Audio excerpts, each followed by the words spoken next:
Hello everyone, कैसे हैं आप सब। एग्जाम ट्रिक्स में आपका स्वागत है। मेरा नाम महेश सोनी है। मैं आपको पढ़ा रहा हूँ अभी कोऑर्डिनेट जियोमेट्री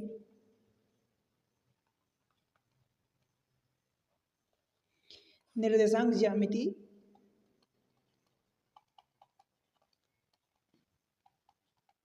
देखो, इसमें मैं आपको अब तक 6 लेक्चर पढ़ा चुका हूँ। आज का ये 7वां लेक्चर होने वाला है।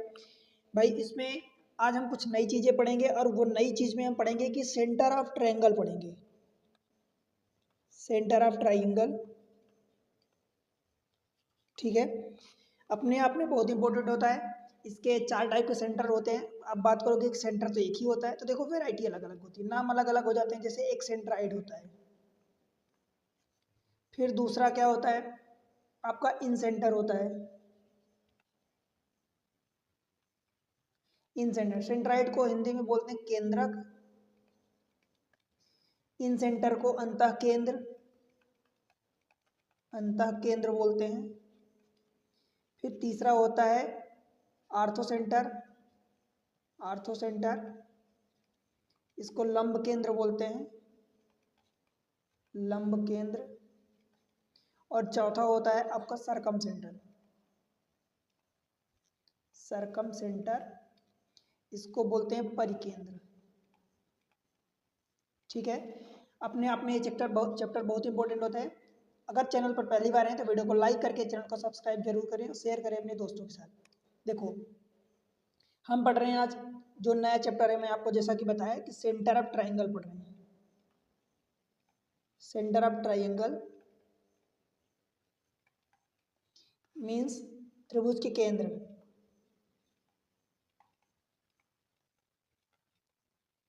केंद्र या केंद्रक भी बोलते हैं, कोई अलग चीज़ नहीं है। देखो, सबसे पहले तो इसमें इंपॉर्टेंट होता है कि जो हम 4 टाइप के सेंटर पढ़ने वाले हैं, लाइक पहला हो गया कि हम पढ़ेंगे सेंट्रॉइड पढ़ेंगे, इसको केंद्रक बोलते हैं। तो देखो, सभी इंपॉर्टेंट होते हैं अपने आप में। सबसे क्वेश्चन आते हैं, हम यहाँ पर ऑब्जेक्टिव टाइप के प्रिपरेशन कर रहे हैं। मैं आपको सारी चीज़ें समझाऊंगा कि सेंटर कहाँ से आता है, सेंट्रॉइड कहाँ से आता है, जो हम सेंट्रॉइड का फार्मूला। अब एक्चुअल में फार्मूले की मैं बात करूँ, देखो, तो सेंट्रॉइड का फार्मूला अगर मैं बात करूँ कि ये भाई एक ट्राइंगल हो गया, ठीक है। लेट से कि ये ए हो गया, ये बी हो गया और ये सी हो गया। कोऑर्डिनेट की बात करूँ तो अगर मान लो कि x1/1 हो गया, इसके कोऑर्डिनेट हो गया x2/2 हो गया, और इसके सी के कोऑर्डिनेट हो गया लेट से x3/3 हो गया, ठीक है। अगर मैं एक लाइन में आपको सिर्फ रटाऊं कि फार्मूला होता है, भाई देखो, सेंट्रॉइड का फार्मूला होता है एक्स वाला कोऑर्डिनेट बात करोगे तो x1 plus x2 plus x3/3। ये कहाँ से आया, इसका पहला x कोऑर्डिनेट, इसका x कोऑर्डिनेट और इसका x कोऑर्डिनेट, तीनों को जोड़ दो और तीनों का भाग दे दो, यही हुआ। सिमिलर वे में आप बाई के लिए करोगे तो y1 plus y2 plus y3/3 होगा, ठीक है। इतना आपके लिए पर्याप्त है। आपको सिर्फ क्या याद करना है, पर्याप्त तो नहीं है, बट अगर आप क्वेश्चन करना चाहते हो इसके कि आपको कोऑर्डिनेट्स दे दिए हैं ए बी सी, या 3 कोऑर्डिनेट्स दे दिए हैं ट्राइंगल के, और आपसे बोलता है कि भाई सेंट्रॉइड क्या होगा, तो ये आप फार्मूला लगा के सेंट्रॉइड करोगे। पर इसके अलावा भी इसमें बहुत सारी चीज़ें होती हैं जो जनरल लाइक होती हैं। क्या क्या होती हैं देखते हैं। देखो, हम पढ़ रहे हैं सेंटर, तो सेंट्रॉइड, सेंट्रॉइड में क्या होता है कि जैसे कि मान लो आप एक ट्राइंगल बना दिए, सपोज मैं एक ट्राइंगल बना देता हूँ, मान लो ये ट्राइंगल हो गया, ठीक है।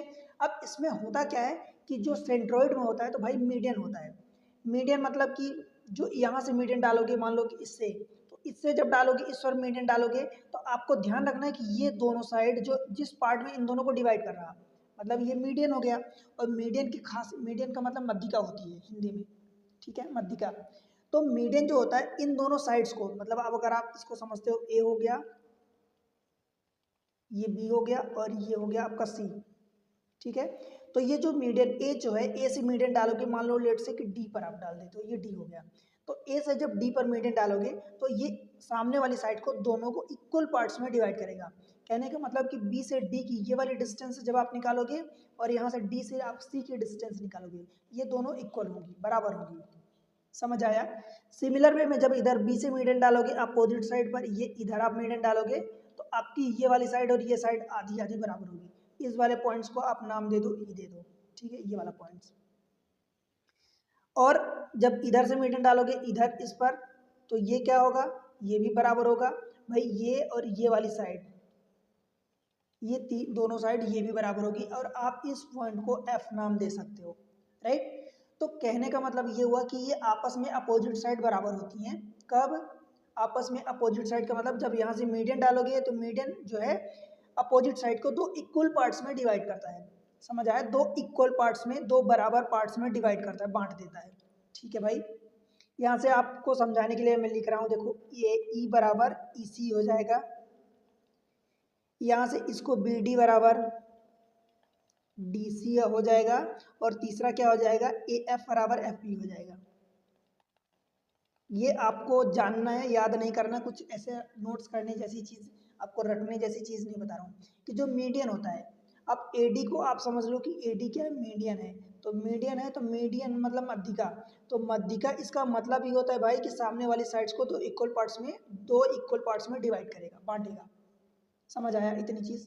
अब क्या होता है देखो आगे, अब सबसे पहले तो अगर ये दोनों साइड, अब मान लो इस पॉइंट को मैं दे देता हूँ नाम x1 कामा y1, इस b को मैं नाम दे दूँ अगर x2 कामा y2, और इस c को मैं दे दूँ x3 कामा y3, ठीक है। अब अगर भाई ये वाला मतलब ये BD और ये DE DC, ये दोनों अगर बराबर होंगे तो इस मतलब 1:1 के रेशियो में डिवाइड करेगा, ठीक है। तो कहने का मतलब कि जब आप D का निकालोगे कोऑर्डिनेट्स तो क्या होगा, तो इन दोनों का जोड़ के 2 को भाग दे दो, पहली बात। और अगर आप बोलते हो कि 2 का जोड़ के ही भाई डायरेक्ट क्यों जोड़ते हैं, 2 को भाग दे दें, तो देखो 1 और 1 रेशियो है, तो 1 का मल्टीप्लाई इधर करोगे, इस 1 का मल्टीप्लाई इधर, जो हमने सेक्शन फार्मूला पढ़ा था, section formula m x2 plus n x1 हमने ऐसा पढ़ा था, और divided by m plus n इस टाइप से पढ़ा था। मैं लिख देता हूँ एक बार फिर से, m x2, एक्चुअली ये m n क्या है ये चीज़ जानना जरूरी है। तो जैसे मान लो मैं यहाँ पर सिर्फ आपको समझा रहा हूँ, देखो ये मान लो कि लेट से a हो गया, p मान लो, यहाँ पर a भी तो हमने मान रखा है, p मान लो, ये q मान लो इसको हमने मान लिया कि चलो x1, बस आपको बता रहा हूँ, x1 by 1 मान लो, और इसको x2 by 2 मान लो। तो मैं सेक्शन फार्मूला ये लेट से कि m और n में ये जो आपका इस पॉइंट को मान लो आप m मान लो, m जो है m और n के रेशियो में a और p और q को डिवाइड कर रहा है। तो जब आप m का कोऑर्डिनेट्स निकालते थे तो क्या निकालते थे, m x2, तो ये m x2 plus n x1 divided by m plus n ये निकालते थे, और दूसरा जब y वाला सेम चीज तो m by 2 plus n by 1 और divided by m plus n, ये आपका सेक्शन फार्मूला होता था, डिवीजन फार्मूला या सेक्शन फार्मूला, ठीक है भाई। इतनी चीज क्लियर है, कोई दिक्कत तो नहीं है। सेम चीजें हम यहाँ पर लगाएंगे, तो ये 1 इंटू एक्स, ये x3 1 इंटू x2, तो कुल मिला के डायरेक्ट मैं यहाँ पर लिख रहा हूँ, देखो यहाँ पर d के कोऑर्डिनेट्स क्या हो जाएंगे भाई, x2, ये x2 होगा plus x3 divided by 2 and by 2 plus by 3 divided by 2, बताओ ये d के कोऑर्डिनेट्स होंगे। क्या इतनी बात आपको क्लियर है? और अगर इतनी बात क्लियर है, मैं यहाँ पर क्या कर रहा हूँ, सेंट्रोइड जो है सेंट्राइड को मैं c नाम दे देता हूँ, ये वाला c हो गया, ठीक है। अब एक चीज़ अगर आप जानते हो तो वो ये कि भाई जब आप टॉप से देखते हो सेंटर को, तो जो सेंट्राइड होता है ये 1:2 के रेशियो में डिवाइड, 2:1 के रेशियो में डिवाइड करता है। ये यहाँ से a से g, ये c के बीच की दूरी 2 होगी, तो c से d के बीच की दूरी, अच्छा ये c, तो इसको आप एक काम करो o मान लो, कोई प्रॉब्लम नहीं, आप o मान लो, अगर ये c तो हम मान चुके हैं तो इसको o मान लो, ठीक है। तो ये o जो होगा ये वाली 1 डिस्टेंस होगी o से d के बीच की, मतलब कहने का कि ये टॉप टू बॉटम 2:1 के रेशियो में डिवाइड करता है, ठीक है। अब यहाँ पर भी फार्मूला लगाओगे, कैसा फार्मूला लगाओगे भाई, दो पार्ट्स में यही सेम चीज, आप इस लाइन को a और d को उल्टा करके रख दो, मान लो ये वाला a हो गया और ये वाला d हो गया। अब आपको निकालना है यहाँ पर o की वैल्यू, तो d के कोऑर्डिनेट्स अभी आप निकाल चुके हैं ये वाली चीजें, और a के कोऑर्डिनेट्स आपको दिए हैं, क्या दिए हैं, x1 कामा y1 दिया है, और ये 2:1 के फॉर्म में डिवाइड कर रहा है। अब वही फार्मूला, कौन सा फार्मूला, यही वाला सेक्शन का फार्मूला फिर से लगाओगे तो क्या होगा, अब आप ओ के कोऑर्डिनेट्स निकाल लो, देखो एक्स वाला 2 इंटू दिस मच, तो ये 2 इंटू दिस मच, ये 2 कट जाएगा, देखो मैं मुझे 2 बार में लिखना पड़ेगा, फिर भी लिखता हूँ 2 इंटू दिस मच, मतलब x2 plus x3 divided by 2 और क्या होगा 1 इंटू दिस मच, इसका x कोऑर्डिनेट, तो 1 इंटू x1 होगा। और डिवीजन में क्या होगा 2 प्लस 1, ये 2 प्लस 1 ये x कोऑर्डिनेट हुआ। सिमिलर वे में y का कोऑर्डिनेट 2 इंटू y का कोऑर्डिनेट यानी by 2 plus by 3 divided by 2, ये 2 है, और प्लस 1 इंटू इसका बाई 1, 1 इंटू बाई 1, और डिवीजन में 2 प्लस 1 होगा, 2 प्लस 1, राइट। ये इसके कोऑर्डिनेट्स होंगे।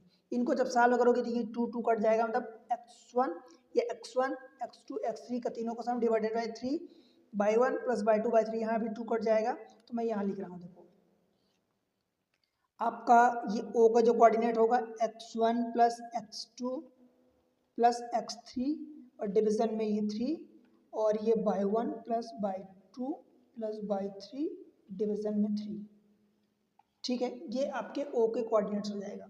समझ आया? यही देखो फार्मूला मैं आपको बताया था। यहाँ पर x1 मतलब तीनों के x कोऑर्डिनेट को जोड़ दो, 3 का भाग दे दो, तीनों के y1 कोऑर्डिनेट को जोड़ दो और 3 का भाग दे दो, ठीक है। यही आपका सेंट्रोइड यानी केंद्रक का फार्मूला होता है। मेरे ख्याल से नहीं भूलना चाहिए। डायरेक्ट में कहाँ से आया, देखो अगर आपको थ्योरी बेसिक जो है पीछे की बैकग्राउंड पता होता है तो चीज़ें आपके दिमाग में कभी स्लिप भी हो जाती है तो आप निकाल लेते हो, या आपको एटलीस्ट इतना कॉन्फिडेंस जरूर रहता है कि ये चीज़ें आई है, ये फार्मूला आप जो लगा रहे हो वो कहाँ से आया है, क्यों लगा रहे हो, ठीक है। तो ये चीज़ें आपको क्लियर हो जाती है। समझ आया? अब इस पर बेस्ड जो भी क्वेश्चन आएंगे बड़ी आसानी से आप कर लोगे। इसका क्वेश्चन एक देख लो। देखो यहाँ पर क्वेश्चन में बोला है find the coordinate, find the coordinate coordinate of the centroid, means त्रिभुज का शिखर जिनके ये वाले बिंदु दिए हैं उसका समकेंद्र, सेंट्रोइड का मतलब समकेंद्र होता है, ठीक है। निर्देशांक उसका बताओ। Centroid of the triangle whose vertices of this much. भाई बड़ी आसान सी बात है कि जब आप सेंट्रोइड मान लो C मान लेते हो या O मान लेते हो, जो भी आपको मानना है मान लो, x के कोऑर्डिनेट को जोड़ दो 3 का भाग दे दो, y के कोऑर्डिनेट को जोड़ दो 3 का भाग दे दो, आपका डायरेक्ट आंसर आ जाएगा। देखो 2 6 4 इन सबको जोड़ दो, 2 प्लस 6 प्लस 4 और डिवीजन में 3 होगा। सेम चीज़ -2 -3 और ये 2, तो ये -2 -3 और ये प्लस का 2 और डिवीजन में 3 हो जाएगा, डिवाइडेड बाई 3।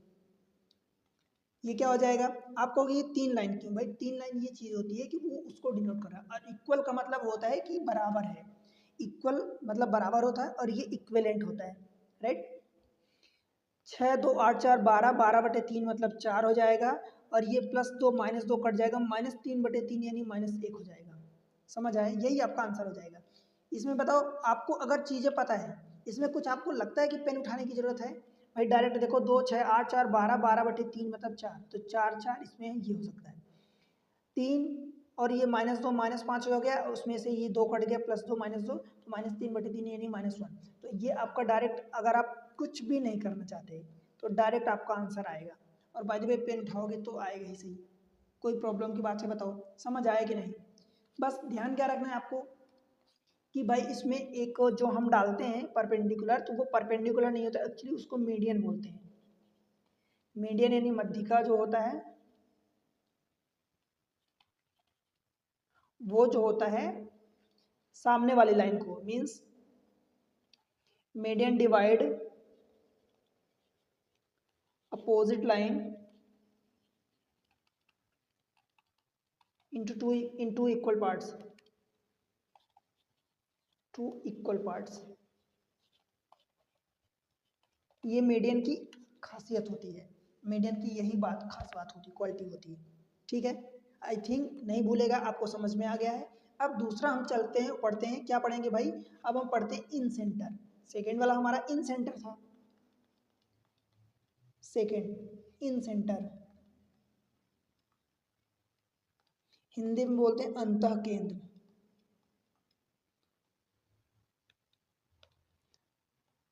अंतः केंद्र या केंद्रक आप बोल दो, कोई फर्क नहीं पड़ता, ठीक है। देखो इसमें कोई खास बात नहीं होती, इसमें बस एक चीज होती है, जहां वहां पर आप क्या ले रहे थे, जैसे मान लो मैं ट्रायंगल बनाता हूं, तो ट्रायंगल में वहां पर आप ले रहे थे भाई ABC 1 1 1 ले रहे थे, ये ट्रायंगल हो गया, त्रिभुज हो गया। वहां पर क्या करते थे कि आप इन साइड को ए 1 1 1 ले रहे थे, इसको 1 सबको ऐसा, तो ये ए हो गया, मान लो ये बी हो गया। अब इसमें कुछ अलग चीज़ें हैं, देखो क्या अलग है। सबसे खास बात ये होती है कि भाई यहाँ पर एंगल बाइसेक्ट होता है। एंगल क्या होता है? बाइसेक्ट होता है। एंगल का मतलब जैसे मान लो मैं कहूँ कि मैं यहाँ से एंगल ये ए हो गया, ये एंगल लेट से कि बी हो गया, और ये वाला आपका सी हो गया, ठीक है, ये सी हो गया। अब इसका एंगल ये है, हमें इस बात से फर्क नहीं पड़ता कि ये साइड यहाँ गिर रही बराबर काट रहा है कि यहाँ आ रही कि यहाँ आ रही कि यहाँ आ रही कि यहाँ आ रहा, कहीं भी आ रही, कहीं भी जाए, मुझे इस बात से कोई फर्क नहीं पड़ता। फर्क किस बात से पड़ता है?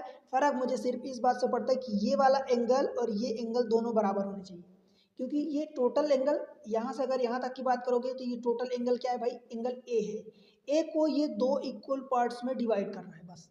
एंगल बाइसेक्टर, यहाँ पर आप ध्यान रखना, एंगल बाइसेक्टर, इन सेंटर में एंगल बाइसेक्टर होता है। अब अगर ये एंगल बाइसेक्टर है तो यहाँ पर चाहे यहाँ आ जाए, यहाँ आ जाए, कहीं भी आ जाए, इस बात से फर्क नहीं पड़ता कि ये चीज़ें बराबर है या नहीं है। हमें कोई इससे लेना देना नहीं है कि बराबर हो या ना हो जाए तो भी ठीक है, नहीं हो जाए तो भी ठीक है, ठीक है। सिमिलर वे में आप इधर से भी एंगल बाइसेक्टर डालोगे तो यहाँ से एंगल बाइसेक्टर डाल दो। बस ये आपको पता होना चाहिए कि ये दोनों पार्ट्स इक्वल होने चाहिए, ये वाला पार्ट्स और ये पार्ट्स एंगल को, एंगल मतलब कोण का बराबर भागों में विभाजित करना। इधर से भी आप यही सेम करोगे, सेम प्रोसेस। तो ये जब एंगल बाइसेक्ट करोगे तो ये जिस पॉइंट पर मिलेंगे, यहाँ पर इस तीनों जिस पॉइंट पर मिलेंगे वो आपका इन सेंटर होगा, ठीक है भाई। ये आपका इन सेंटर है, उसको आई से डिनोट कर दो। इधर से मान लो डी पर मिल रहा, ये मान लो कि डी हो जाता है, ये डी हो गया, ये ई हो गया और ये एफ हो गया। एंगल बाइसेक्टर आपको समझ आ गया। इनके कोऑर्डिनेट्स के नाम दोगे तो x1 बाई 1 दे दो, ये बी है तो बी के x2 बाई 2 दे दो, और ये x3 बाई 3 नाम दे दो, ठीक है। अब देखो एक चीज इसमें है कि यहाँ पर जो भी साइड होती है, साइड का मतलब आप ये समझ लो, जैसे ए के सामने की साइड ए मानते हैं, इस मान ली बी ये पॉइंट है तो बी के सामने की साइड को हम बी मानते हैं। अब ये बी पता है क्या है? ए से लेकर सी के बीच की डिस्टेंस, ये वाली डिस्टेंस पूरी आपकी, और ये वाली पूरी डिस्टेंस ये हो जाएगी इधर से ये, और सी के सामने की साइड ये हम सी मानते हैं, सी ये पूरी साइड होगी, राइट। अब अगर मैं जियोमेट्री की बात करूं कि जियोमेट्री में आपने सीखा कि ए से लेके, देखो ये एंगल बाइसेक्टर है, ये वाला एंगल और ये एंगल बराबर है, तो ये एंगल अगर बराबर है इस एंगल के, तो जिस रेशियो में ए बी और ये ए सी होगा, ए बी और ए सी का जो भी रेशियो होगा वही सेम रेशियो आपका बी डी और डी सी का होगा। मतलब अगर यहाँ से मैं बात करूँ भाई कि ये वाली साइड कितनी है, देखो सी है, और ये वाली साइड हमने बी मानी है, तो ये वाली साइड यानी बी से लेके डी के बीच की डिस्टेंस ये सी होगी, और सी से लेके डी की डिस्टेंस ये बी होगी, बिकॉज ये वाली बी है। इन दोनों का जो भी रेशियो होगा वही इनका रेशियो होगा, ठीक है। अब आप डी के कोऑर्डिनेट्स निकाल सकते हो, तो सबसे पहले डी के कोऑर्डिनेट्स निकालो। कैसे भाई? ये सी और बी के फॉर्म में इसको क्या कर रहा है? डिवाइड कर रहा है, तो हमें फार्मूला पता है इसका। सेक्शन फार्मूला हम पढ़ चुके हैं। सेक्शन फार्मूला में क्या करोगे? सी का मल्टीप्लाई इधर, तो देखो सी x3 और बी का मल्टीप्लाई इधर, तो मैं लिख रहा हूँ देखो बी x2 प्लस सी x3, और डिवीजन में क्या हो जाएगा? b प्लस सी, ये b प्लस सी। सेम चीज बाई के लिए, तो b by 2 plus C by 3, और डिवीजन में b प्लस सी। ये किसके कोऑर्डिनेट्स हुए? डी के। समझ आया? ये डी के कोऑर्डिनेट्स निकाल लिए। अब सेम चीज़ है, देखो एक और जियोमेट्री में बात होती है, वो ये होती भाई कि अगर आप इस वाली लाइन को देखोगे, तो इस वाली लाइन में ए से लेके आई तक जो ये डिस्टेंस है, देखो ये पूरी डिस्टेंस कितनी है? सी है। ये पूरी डिस्टेंस कितनी? बी है। तो जब ए से आई को जोड़ोगे तो ये वाली लाइन जो है इसकी डिस्टेंस निकलेगी बी प्लस सी, बी प्लस सी। और ये आई से लेके डी की डिस्टेंस क्या निकलेगी? जो ये सामने वाली लाइन है, सामने वाली पूरी लाइन कितनी है भाई? ए है, ठीक है, सामने वाली पूरी लाइन ए है। क्लियर हुआ? अब इसी चीज को आप फार्मूले में लगा दो। देखो एक चीज आपके मन में डाउट आ सकता है। डाउट क्या आएगा? देखो ध्यान से सुनना। ये भाई ये वाली लाइन सी है, ये वाली लाइन बी है, आप कहोगे बी प्लस सी बराबर ए है। नहीं, बराबर नहीं है। क्यों? क्योंकि मैं क्या बोला था कि भाई ये और इसका रेशियो, रेशियो मतलब जो इनका अनुपात होगा वही अनुपात इसका दिया है। मान लो ए की वैल्यू मैं मान लेता हूँ कि 3 है, सपोज मैं मान लेता हूँ कि 3 है। अब आप कह दोगे कि सी और बी का अनुपात जो है भाई 1 और 2 का रेशियो है, तो आप कह दोगे ये वाली 1 है ये 2 है। भाई 1 और 2 नहीं है, ये रेशियो है, तो आप इसको x मान लोगे। फिर समझ आया? तो ये 1x है और ये 2x है, तो क्या 1x 2x मतलब 3x को 3 के बराबर कर पाओगे? नहीं, x की वैल्यू बिकॉज आपको नहीं पता है। समझ आया? तो इस तरीके से कि ये रेशियो है, तो आप ऐसा नहीं कहोगे कि भाई ये वाला पार्ट्स जो है उसके बराबर हो गया। ठीक है, इसलिए मैं इसको रफ कर रहा हूँ। समझ आया? तो ये आपका ए हो जाएगा और ये वाली लाइन आपकी बी प्लस सी हो जाएगी। अब आई आपको निकालना है, इन सेंटर फार्मूला आई निकालना है। ठीक है, तो आई के लिए क्या करोगे? देखो, इसका निकालना है तो भाई B plus C into D के कोऑर्डिनेट्स, और डी के कोऑर्डिनेट्स देखो ये है, तो B plus C into this much. तो जब बी प्लस सी का मल्टीप्लाई इस पूरे में करोगे तो ऊपर बी प्लस सी का मल्टीप्लाई नीचे बी प्लस सी का मल्टीप्लाई तो कट जाएगा ना, तो क्या बचेगा? ऊपर B X two plus C X three, division वाला तो कट गया, इस ए का मल्टीप्लाई इधर के कोऑर्डिनेट में, तो मतलब ये होगा ए एक्स वन, और डिविजन में क्या होगा? डिविजन में बस वही ये वाला और ये वाला दोनों को जोड़, तो बी प्लस सी प्लस ए होगा। बोलो भाई, सेम चीज़ें बाई के लिए कर दो। बी प्लस सी का मल्टीप्लाई इसके डी के बाई कोऑर्डिनेट्स में, तो इसमें मल्टीप्लाई करोगे बी प्लस सी का, तो B plus C again cut जाएगा, तो बचेगा क्या? B by two plus C by three plus इस ए का मल्टीप्लाई इसके बाई वाले कोऑर्डिनेट्स में, तो ए बाई वन, और डिवीजन में वही बी प्लस सी प्लस ए। बताओ भाई, क्लियर हुआ? अब आपको आई के कोऑर्डिनेट्स निकल गए, इसको अरेंज कर लो। मैं पहले लिख रहा हूँ A X one plus B X two plus C X three, और डिवीजन में A plus B plus C. ठीक है, सेम चीज़ बाई के लिए कर दो, तो ये A by one plus B by two plus C by three, और डिवीजन में A plus B plus C. ये आपका एन सेंटर आ गया, अंतः केंद्र।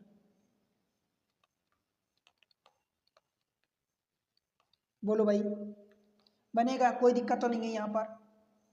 मुझे नहीं लगता कि अब आपको कोई यहाँ से आगे दिक्कत होने वाली है, बड़ा आसान होता है। मैं आपको सिर्फ डायरेक्ट ये फार्मूला बता देता तो आपको लगता कि कहाँ से आया, बट अब आपने सीख लिया ना कि कहाँ से आया। जो चीज़ें देखो, सीधी सी बात है, अगर मैं बताऊँ कि ये सेंट्रोइड हो गया और ये इन सेंटर हो गया, इन दोनों में डिफरेंस क्या पढ़ा भाई? यहाँ आपने पढ़ा मीडियन,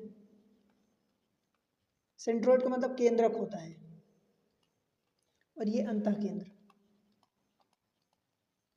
ठीक है, यहाँ आपने पढ़ा मीडियन, मीडियन मतलब मध्यिका। अब मध्यिका पढ़ा, मध्यिका मतलब सामने वाली साइड को दो इक्वल पार्ट्स में डिवाइड करती है। इन सेंटर पढ़ा, यहाँ पर आपने क्या पढ़ा कि भाई एंगल का बाइसेक्टर होता है, एंगल बाइसेक्टर होता है, कोण का डिवीजन होता है दो इक्वल पार्ट्स में। ठीक है भाई, समझ आया ना? तो यहाँ पर आप एंगल बाइसेक्टर करोगे और वहाँ पर क्या करोगे? आप मीडियन करोगे। एंगल बाइसेक्टर हमेशा एंगल को बाइसेक्ट करता है, मतलब कोण को दो पार्ट्स में बाइसेक्ट करता है, दो बराबर भागों में डिवाइड करता है, बांटता है। तो वहाँ कोण से मतलब होता है, हमें मीडियन से नहीं मतलब होता। मीडियन में चाहे वो डिवाइड करे, बराबर करे या बराबर ना करे, कोई फर्क नहीं पड़ता। राइट, यहाँ पर बात करोगे तो सबकी साइड को आप 1 1 मानते हो, तो x1 plus x2 plus x3, division में 3 करोगे, और by one plus by two plus by three, और डिवीजन में 3 करोगे। जब इसकी बात करोगे तो यहाँ A X one plus B X two plus C X three, और डिवीजन में A plus B plus C निकालोगे। बस ध्यान आपको रखना है कि साइड आपको यहाँ पर अगर दी है तो बेहतर है, नहीं दी है तो ये साइड आपको सामने वाली साइड निकालनी पड़ेगी। और ध्यान ये भी रखना है कि जो ए के सामने की मतलब x1 जो कोऑर्डिनेट है ए पॉइंट्स क्या, उसके सामने वाली साइड जो होती है वो उसको हम ए मानते हैं, बी के सामने वाली साइड को बी मानते हैं। ठीक है, ये भी आपको ध्यान रखना है। ये हो जाएगा A by one plus B by two plus C by three, और डिवीजन में A plus B plus C, ये होता है। ठीक है, आई होप कि इतना आपको दोनों में डिफरेंस समझ में आ गया होगा। अब तक हमने जो पढ़ा, इसका क्वेश्चन देख लेते हैं। Find the coordinate of the centroid. क्या है? Centroid of the triangle whose vertices. ये हमने जो कोऑर्डिनेट सेंट्रोइड पढ़ा, ये सेंट्रोइड का ही क्वेश्चन है, तो इसमें कोई बात नहीं, आपको परेशान नहीं होना। Find the coordinate of the centroid. Centroid का मतलब भाई सम केंद्र का आपको निर्देशांक बताना है, जिसके शिखर यानी आपके वर्टाइसेस के कोऑर्डिनेट्स ये 3 दिए हैं। क्या करोगे, सेंट्रोइड हमें फाइंड करना है, तो सेंट्रोइड के लिए डायरेक्ट तीनों एक्स कोऑर्डिनेट को जोड़ दो। देखो 4 8 4 12 3 15, तो 4 + 8 + 3 बटे 3 करोगे, ठीक है। और ये क्या करोगे, 20 - 3 और -2, 20 - 3 और -2 और बटे 3 करोगे। बोलो ये क्या निकलेगा, 4 8 4 12 3 15 बटे 3 यानी 5 हो जाएगा, और 20 में से ये 3 2 5 चला जाएगा, 15 आ जाएगा, 15 बटे 3 यानी 5 इधर से भी आ जाएगा। यही आपका सेंट्रोइड हो जाएगा, 5 5, ऑप्शन डी। क्या आपको लगता है कि ये क्वेश्चन डिफिकल्ट होगा? अब एक और क्वेश्चन देखते हैं जो इन सेंटर हमने पढ़ा। इन सेंटर देखो, फाइंड द इन सेंटर यानी अंतः केंद्र। इन सेंटर अंतः केंद्र बताओ ट्रायंगल एबीसी जिसकी कोऑर्डिनेट्स दिए हैं ये वाले। भाई सबसे पहले तो आपको यही समझना है कि आप जो भी ट्रायंगल बनाओगे तो वो ट्रायंगल मान लो कि ये ए दिया है, तो ए क्या दिया है, 0 0 दिया है, इसको बी दिया है आपका 5 0, और ये सी दिया है आपका 0 12। देखो आपको नहीं पता ये कौन सा ट्रायंगल है, जो भी ट्रायंगल हो निकालोगे तो आपको कहीं ना कहीं मिल जाएगा कि भाई ये आपका राइट एंगल ट्रायंगल है। क्या फर्क पड़ता है, आपको ये दिख दिया थोड़ी है, बस निकालोगे तब ना पता चलेगा कि राइट एंगल ट्रायंगल है। इनके साइड्स निकाल लो भाई, ए के सामने की साइड ए होती है, और ये ए मतलब इन दोनों के बीच की डिस्टेंस। भाई 5 और 12 0 12 के बीच की डिस्टेंस। देखो से आप डिस्टेंस फार्मूला लगाओगे, डिस्टेंस फार्मूला क्या होता है, x2 - x1 का स्क्वायर रूट के अंदर प्लस (2 - y1 का स्क्वायर, ये स्क्वायर रूट के अंदर, ठीक है। इसमें वैल्यू पुट कर दो, आंसर आ जाएगा। देखो 5 - 0 यानी 5 का स्क्वायर 25, प्लस 0 - 12 यानी -12 का स्क्वायर यानी 144, और ये होता है 169, और 169 का मतलब होता है 13। तो ये ए की वैल्यू आ गई आपकी 13। बस आपको मैं ये समझा रहा हूँ भाई, देखना है तो 5 12 0, तो ये 5 हो गया, 0 से 12 तो 5, और 12 का जो आप ट्रिपलेट्स देखते हो तो 13 आता है डायरेक्ट। यहाँ से सेम चीज़ें देखोगे तो एक 5 ही बच रहा, बाकी 0, तो ये डिस्टेंस 5 आ जाएगी। सेम फार्मूला आप लगाओ, बड़ी आसानी से वैल्यू निकालो। यहाँ 0 0 एक 12 है, तो ये 12 आ जाएगा, ठीक है। 5 12 13, ये ट्रिपलेट्स बन गया, मतलब राइट एंगल ट्रायंगल है। क्लियर हुआ? अब क्या करोगे, बस फार्मूला लगा दो। कौन सा फार्मूला भाई, ax1 + b/1 plus bx2 + cx3, और डिवीजन में a + b + c। यहाँ क्या लगाओगे, a/1 + b/2 + c/3, और डिवीजन में a + b + c। ये हो जाएगा आपका इन सेंटर का फार्मूला, बस लगा दो। देखो क्या करोगे, इस डिस्टेंस का मल्टीप्लाई इसमें, तो ये 13 × 0 मतलब 0 × 13, जगह कम है थोड़ा सा, चलो इधर लिख देता हूँ, 0 × 13, ये फिर 12 × ये 5, प्लस फिर ये क्या है, 13 का तो हो गया, 12 का हो गया, 5 का, इस 5 का मल्टीप्लाई इस वाले कोऑर्डिनेट्स में, तो 5 × 0 बटे क्या होगा, इन तीनों साइड्स 5 12 13 को जोड़ोगे, 5 + 12 और + 13, ये 30 हो जाएगा। सिमिलर वे में आप बाई के लिए लगा दो, तो 13 × 0 प्लस 12 × इसका 0, ये 0, प्लस 5 × इसका 12, और बटे वही 5 12 13 का जोड़। बोलो भाई, इधर से देखो ये वाला 0 हो जाएगा, 12 पंचे 60, और ये 0, तो 60 बटे ये 5 12 13, ये 30 होगा, तो 60 बटे 30, और इधर से देखो ये भी 60 हो जाएगा, 12 पंचे 60, ये 0, तो 60 बटे 30 इधर से भी हो जाएगा। और जब इन दोनों को सॉल्व करोगे तो 60 बटे 3 इसका 60 बटे 30 का मतलब भाई 2 और 2 हो जाएगा। समझ आया? यही आपका आंसर हो जाएगा 2 2। क्लियर हुआ? ऑप्शन डी डेली हो जाएगा। अभी बताओ, इन सेंटर निकालने में या सेंट्रोइड निकालने में कोई दिक्कत? सेंट्रोइड में डायरेक्ट आपको a + b + c मतलब x1 x2 x3 divided by 3 और y1 y2 y3 का सम डिवाइडेड बाई 3, राइट। इसमें आपको इन सेंटर में एक्स्ट्रा क्या करना पड़ता है कि ए बी सी उनकी अपोजिट जो साइड होती हैं उसको आप निकालते हो, नहीं दिया होता तो निकाल के देन मल्टीप्लाई करके आप उसको सम अप करते हो, राइट। अब चलते हैं नया कॉन्सेप्ट हम पढ़ते हैं, तीसरा नंबर का ऑर्थो सेंटर।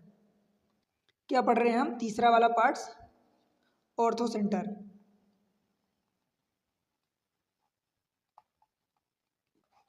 हिंदी में इसको बोलते हैं लंब केंद्र।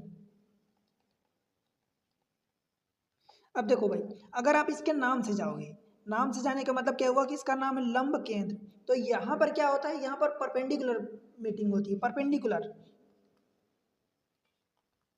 Perpendicular meeting point.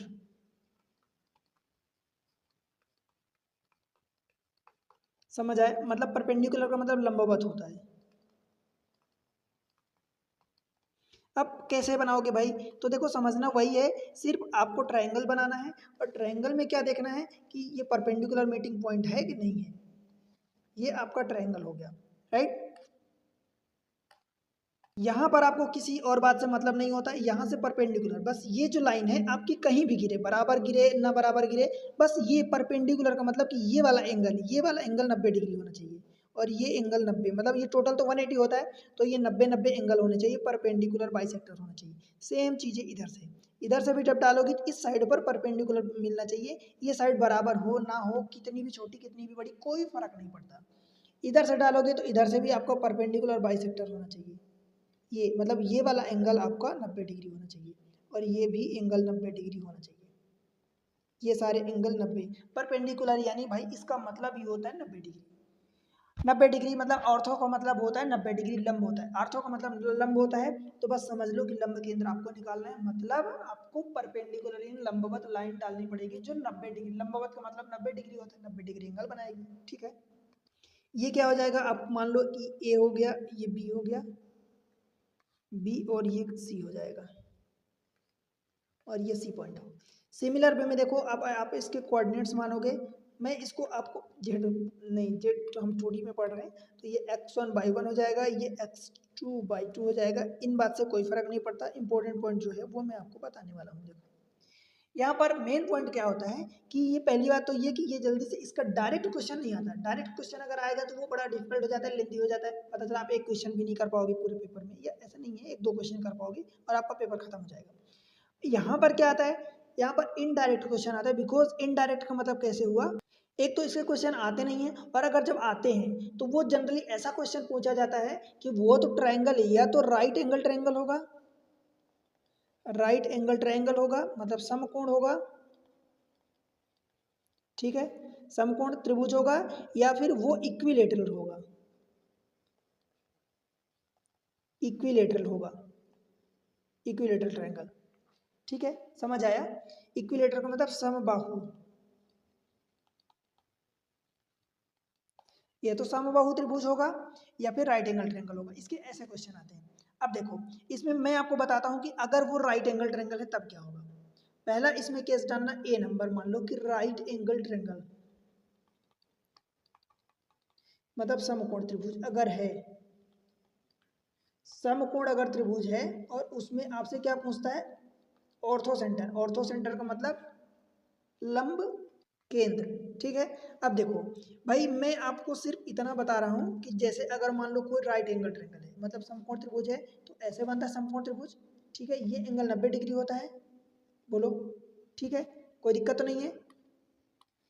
ये पॉइंट्स दे दो, ए हो गया, ये बी हो गया, सी हो गया, इनके जो भी कोऑर्डिनेट्स हैं।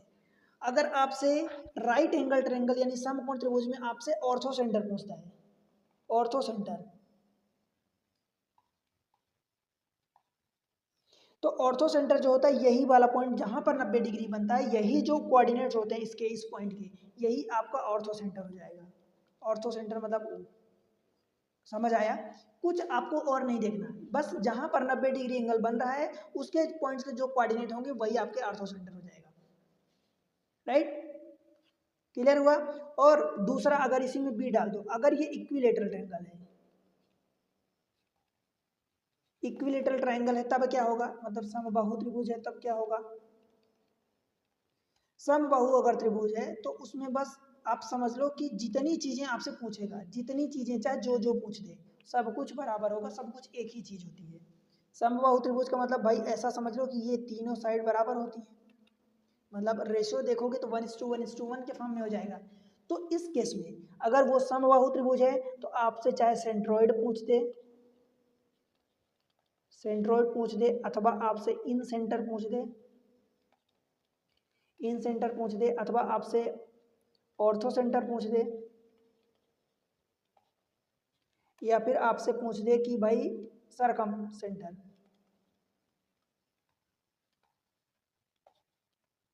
सरकम सेंटर का मतलब परिकेंद्र होता है।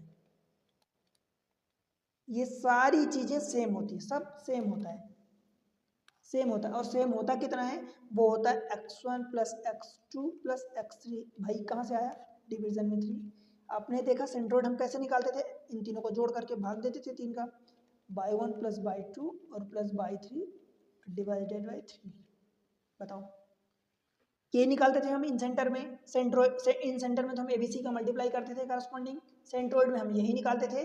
तो आपको अगर क्या पूछ रहा है, देखो ध्यान से देखना, आप अगर इक्विलेटरल में आपसे पूछता है ऑर्थो सेंटर, तो ऑर्थो पूछ रहा है तो ऑर्थो को क्या निकालोगे, ये क्यों, क्योंकि इक्विलेटरल तो उसमें सेंट्रोइड हो गया, इन सेंटर हो गया, ऑर्थो सेंटर हो गया अथवा सरकम सेंटर हो गया, सब कुछ एक ही होता है, सब कुछ बराबर होता है, समान होता है। तो आप जिसको भी निकाल दो, आप सेंट्रोइड निकाल दो, ऑर्थो सेंटर पूछ रहा है आप सेंट्रोइड निकाल दो, क्यों, बिकॉज ये इक्विलेटरल ट्रायंगल है। समझ आया, क्वेश्चन करते हैं।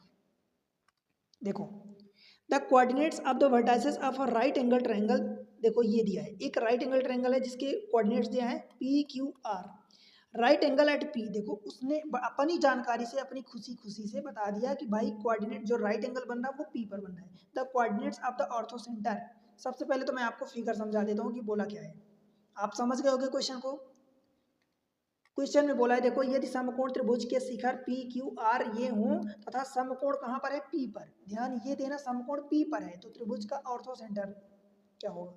भाई एक आप राइट एंगल ट्रायंगल बोला है तो राइट एंगल ट्रायंगल बना लो, ये राइट एंगल ट्रायंगल बन गया, क्यों भाई ये वाला 90 डिग्री है, राइट।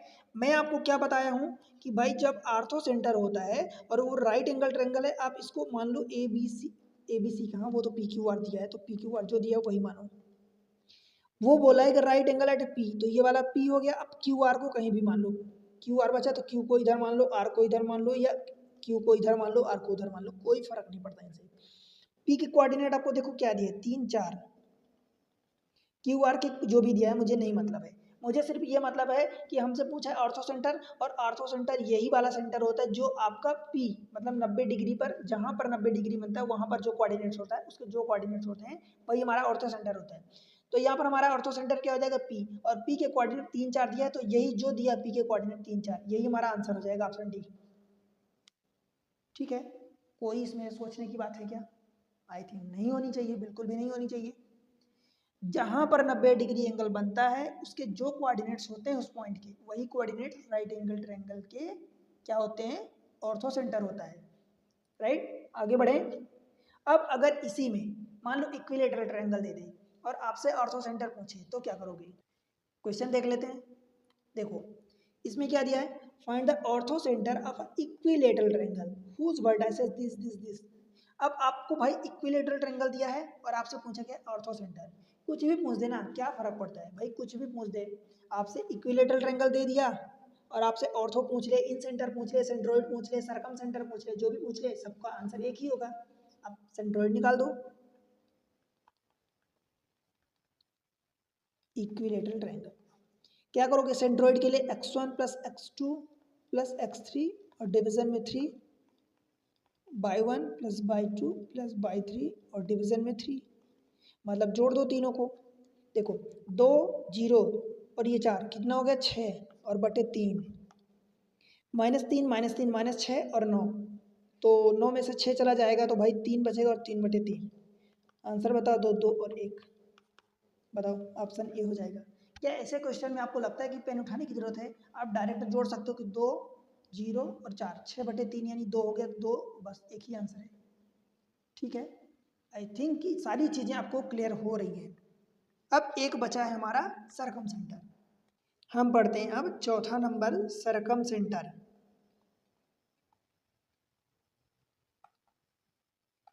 सरकम सेंटर का मतलब क्या होता है, परिकेंद्र।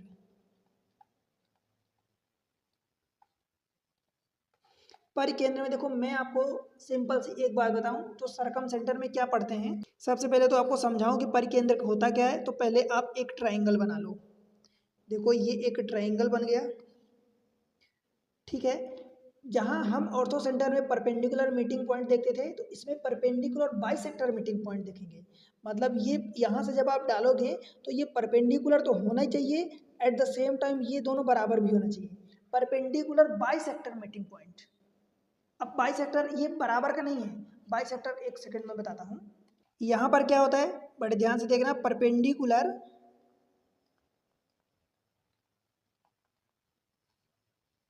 Perpendicular bisector, right, meeting point. क्या मतलब हुआ भाई, परपेंडिकुलर है तो ये हमारा 90 डिग्री होना चाहिए, ये 90 डिग्री होना चाहिए। At the same time bisector का मतलब ये होता है कि हमारा ये एंगल बाइसेक्टर हो। ठीक है, क्लियर हुआ। तो बस ऐसे ही सेम चीज़ें इधर से निकालोगे तो ये भी ऐसे ही हो जाएगा, और इधर से निकालोगे तो ये भी ऐसे हो जाएगा। हमारा ये जो पॉइंट बनेगा वो हमारा सरकम सेंटर कहलाएगा, राइट। अब ये भी डायरेक्ट नहीं पूछता। डायरेक्ट नहीं पूछता का क्या मतलब हुआ, अब इनके कोऑर्डिनेट्स जो भी मान रहे हैं ABC मान लो, डायरेक्ट कैसे नहीं पूछता। इसमें जब पूछता है तो ये राइट एंगल ट्रायंगल के केस में पूछता है। Right angle triangle, right angle triangle या तो पूछता है या फिर इक्विलेटरल ट्रायंगल पूछता है। Equilateral triangle. अब राइट एंगल ट्रायंगल में अगर मैं आपको समझाऊं तो अभी जैसा कि मैं आपको समझाया था, देखो कि आप एक राइट एंगल ट्रायंगल बनाओगे। पहला वाला राइट एंगल ट्रायंगल बना लो।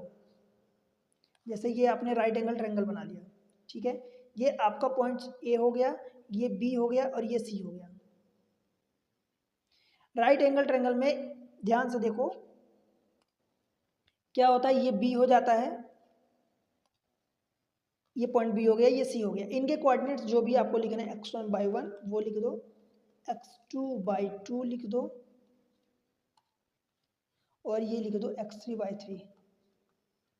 जब हम ऑर्थो सेंटर पढ़ रहे थे, ये राइट एंगल ट्रायंगल की बात है, राइट एंगल ट्रायंगल। जब हम ऑर्थो सेंटर पढ़ रहे थे तो हमारा ऑर्थो सेंटर यहाँ होता था जहाँ पर 90 डिग्री बनता है, ये ऑर्थो सेंटर के बराबर होता था। जब आप पढ़ोगे सरकम सेंटर तो सरकम सेंटर ध्यान रहे इन दोनों साइड जो हाइपोटेनस, मतलब राइट एंगल ट्रायंगल बन रहा है तो हाइपोटेनस होगा, मतलब कर्ण होगा। कर्ण की आधी एकदम बीचों बीच वाला पॉइंट ये आपका कौन सा पॉइंट होगा, ये सरकम सेंटर होगा, मतलब परिकेंद्र होगा।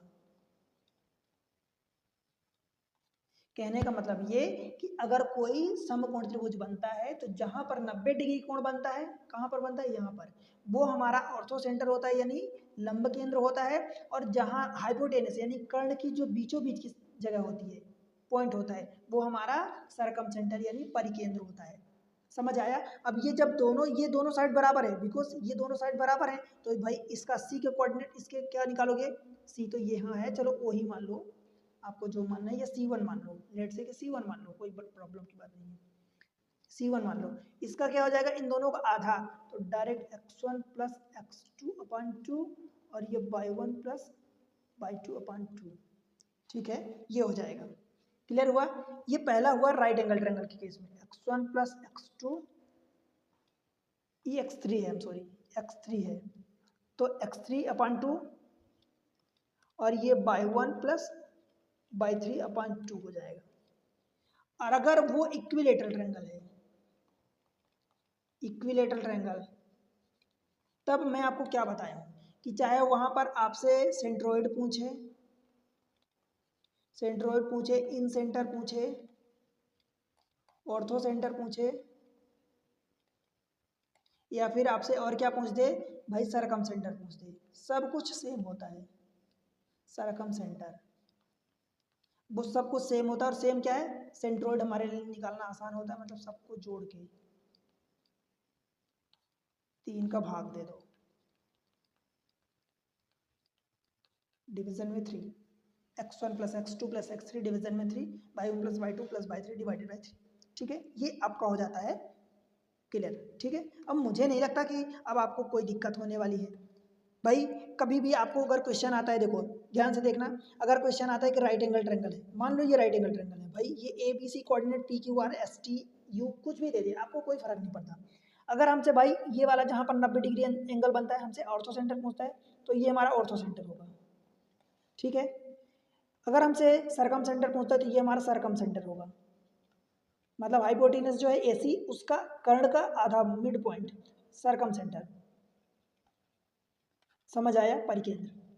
बस इसके अलावा हमने इन सेंटर पढ़ा, तो इन सेंटर में हम जानते हैं कि सामने की साइड ABC होती है, तो AX1 plus BX2 plus CX3 divided by A plus B plus C, और सेम चीज़ ये बाई के लिए करोगे तो A/1 B/2 प्लस C/3 और डिवीजन में A plus B plus C। Clear हुआ? ये आपका इन सेंटर हो गया।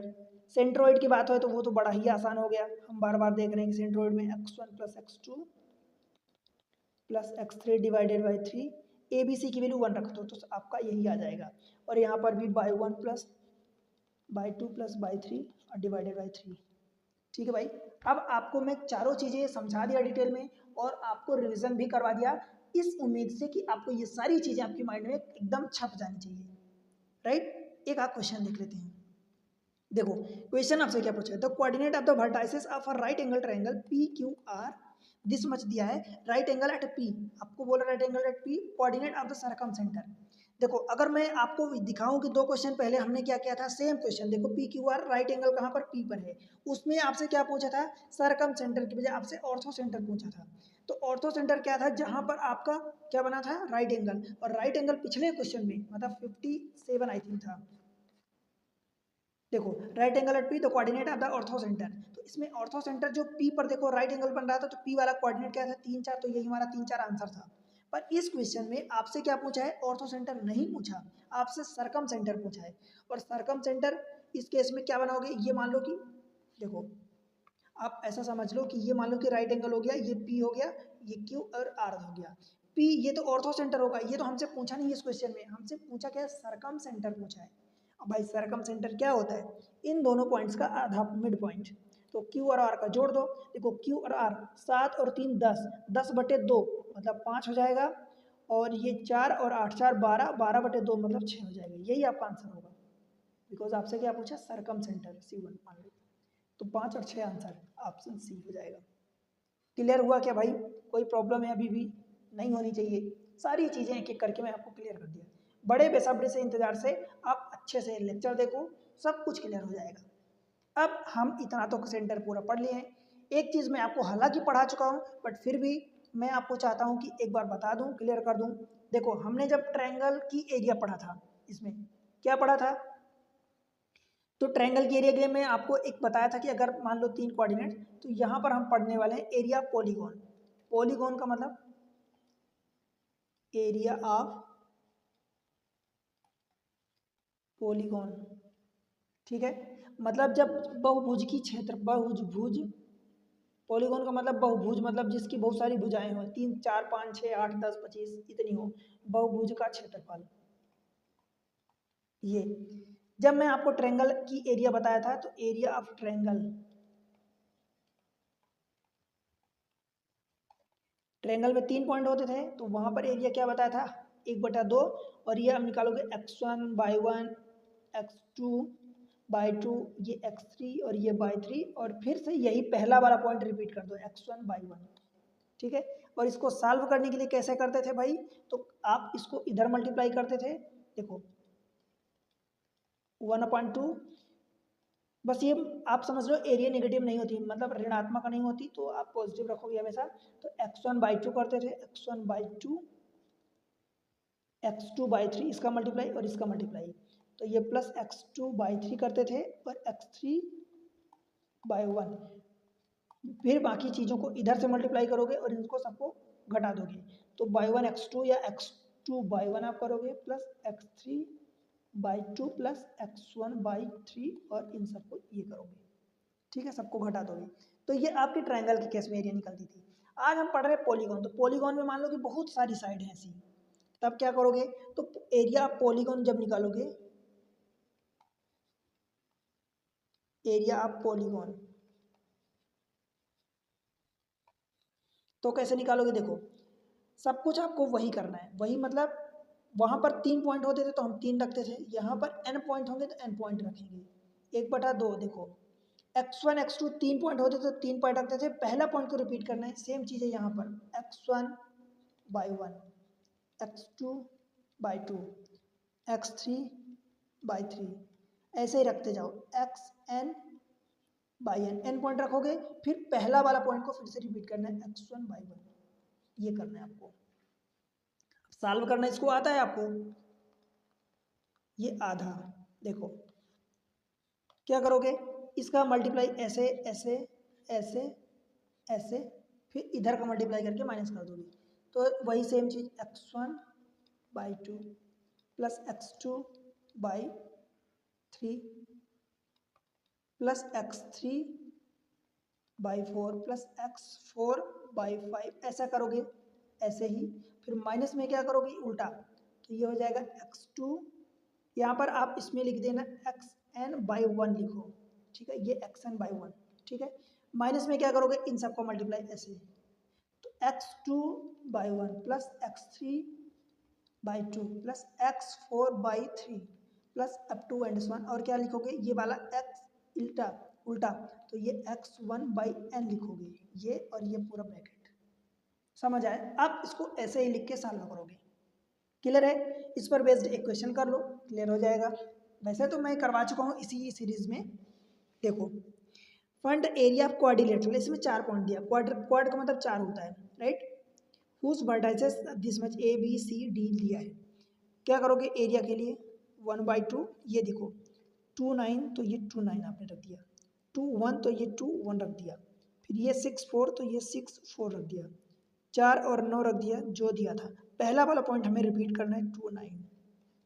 आपके मन में ये सवाल नहीं उठना चाहिए कि अगर मान लो इसको पहला पॉइंट ना लिखते, हमें कोई फर्क नहीं पड़ता भाई।